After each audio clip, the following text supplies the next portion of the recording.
would record the sounds at the ballpark. He had everything but a broken bat hit in a series of little cartridges he could play.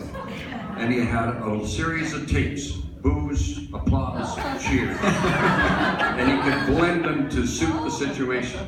Now, when that out came up on the copy, we worked about a half an inning behind. I would hold up a single finger. That means to the guy in the glass across the way with the sound effects, an out was coming up. And I would be talking as usual, which I talk a lot. And then when I would describe the thing, he'd bring the sound in. I'd bring my hand down, and he'd get a crack at the bat. And next time you go to a baseball game, you time how fast.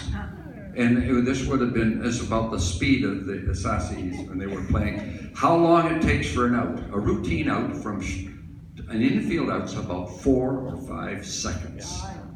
You can't say there's a ground ball to the shortstop, he goes to his right, he knocks it down, he picks it up. That's too slow. We would think about that and make it as quick and sharp to make it sound authentic.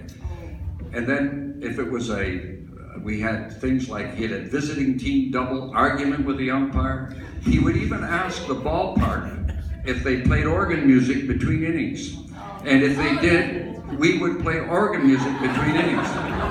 He had a little speaker in the control room where I worked in the studio, and he would play music in the background when we gave the out-of-town scores.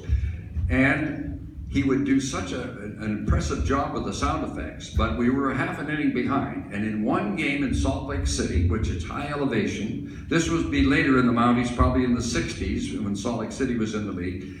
High elevation, high scoring game, a lot of home runs, wild game about the 5th inning, all this copies coming in with all these runs and hits and everything, and we're battling away. And we only have 2 outs in the inning. So Mel Lehan goes to the machine and says, we only have 2 outs, give us the 3rd out. And the guy said, I gave it to you.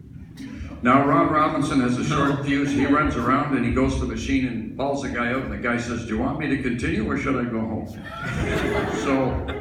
So he just gets us 2 outs. Now, you know baseball, if you put in another out, you have now ruined the scoreboard, the scorebook for the rest of the game. You got the wrong guy batting the next inning, you got the wrong guy hitting a home run, you got everything's wrong because you got to change the batting order.